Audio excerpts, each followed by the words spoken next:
Hello, আসসালামু আলাইকুম। খান blogs থেকে আপনাদের অনেক অনেক শুভেচ্ছা। আজকে হালকা হালকা ঠান্ডা পড়তেছে, যেহেতু সিঁড়ি সিঁড়ি বৃষ্টি পড়তেছে, এই জন্য আমি আজকে ভুনা খিচুড়ি রান্না করব। যেখানে মুগ ডাল, মসুর ডাল, চাল ধুয়ে রেখেছি, এখানে আছে পেঁয়াজ কুচি, এখানে আছে গরুর মাংস ভুনা করব আর ভুনা খিচুড়ি। ভিডিওটা আপনারা শেষ পর্যন্ত দেখুন, আপনাদের ভালো লাগবে। এবার আমি পাত্রটা দিয়ে দেবো রান্না করার তেলটা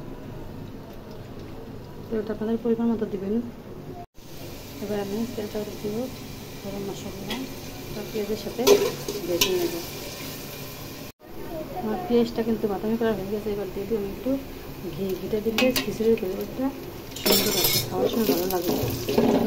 ঘি দিয়ে নাড়াচাড়া করে নিতে হবে। এবার আমি দিয়ে দেবো ধুয়ে রাখা চাল, চালটা দিয়ে নেড়ে ছেড়ে দেবো। কিছুক্ষণ চালটা কষিয়ে নিয়ে নিলাম। এবার আমি দিয়ে দেবো পরিমাণ মতো পানি। আপনারা আপনাদের পরিমাণ মতো পানি দেবেন। এবার আমি খিচুড়িটা নেড়ে দেব। এবার আমি আস্ত কাটা কাঁচামরিচ দিয়ে দেবো ফ্লেভারটা সুন্দর আসার জন্য। কিছুক্ষণের জন্য আবার ঢাকনা দিয়ে ঢেকে দেবো। অবশেষে কিন্তু আমার খিচুড়িটা হয়ে গেছে, কারণ আমি একটু লুচলিচে নরম নরম করে নিয়েছি, কারণ ঝরঝরা খিচুড়ি গরুর মাংস দিয়ে ভালো লাগে না, এই জন্য এইরকম করছি, একটু হালকা হালকা নরম করছি। এটা গরুর মাংস দিয়ে খাওয়ার সময় অনেক ভালো লাগে, এই আর কি। এবার আমি খিচুড়িটা নামিয়ে নেব। অবশ্যই আমার খিচুড়িটা রান্না করা শেষ, আমি নামিয়ে নিয়ে আসলাম। আমার খিচুড়ির কালারটা কীরকম আসছে কমেন্টে জানিয়ে দিবেন। এবার আমি গরুর মাংসটা বসিয়ে নেব। এখানে ধুয়ে রাখা গরুর মাংস, এখানে আছে আদা রসুন পেঁয়াজ বাটা।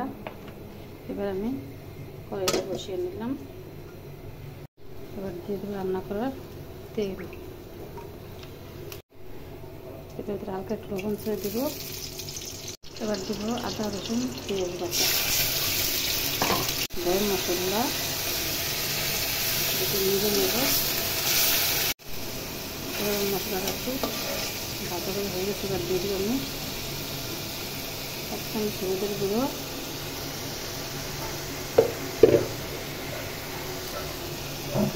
পরিমাণ মতো মরিচের গুঁড়ো। সেখানটা কিন্তু ঝালটা কম করে, কিন্তু মরিচ কম দিই, বাচ্চারা তারা খায় তো, ঝালটা একটু কম দিয়ে নিই। আপনারা দেওয়ার মতো গরম মশলাটা কষানো শেষ। আমি একটু পানি ছেড়ে দেবো, ভালোভাবে কষিয়ে নেওয়া যায়। আমার মশলাটা কষানো শেষ। এবার আমি দিয়ে রাখা গরুর মাংসটা দিয়ে দেবো। এবার হালকা একটু নেড়ে ঢাকনা দিয়ে ঢেকে দেবো কিছুদিনের জন্য। পরে আর হালকা হালকা করে নেড়ে দেবো। এবার একটু হালকা করে নেড়ে দেবো,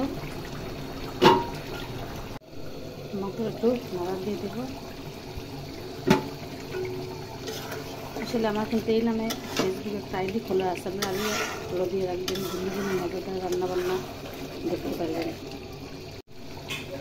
আমার কিন্তু ফেসবুকে এই নামে একটা আইডি খোলা আছে, আপনারা ফলো দিয়ে রাখবেন। বিভিন্ন আমার মাংসটা কিন্তু হয়ে গেছে। মাংসের কালারটা এরকম আসছে, কারণ ভুনা মাংস একটু বেশি ঝোল লাগবো না, মাখা মাখা ঝোল লাগবো। এবার আমি নামিয়ে নেব। আমার ভুনা খিচুড়ি গরুর মাংসটা কেমন হয়েছে কমেন্ট করে জানিয়ে দিবেন। আমাদের দেখবেন ভালো লাগে একটা লাইক সাবস্ক্রাইব করে চ্যানেলটা সারা থাকবেন। বিভিন্ন মজাদার রান্নাবান্না দেখতে পারবেন। আমার কিন্তু গরুর মাংস ভুনাটা হয়ে গেছে, এখন আমি নামিয়ে নিয়ে আসলাম। আজ আমার রান্নাটা এই পর্যন্ত। সবাই ভালো থাকবেন, সুস্থ থাকবেন। আল্লাহ হাফেজ।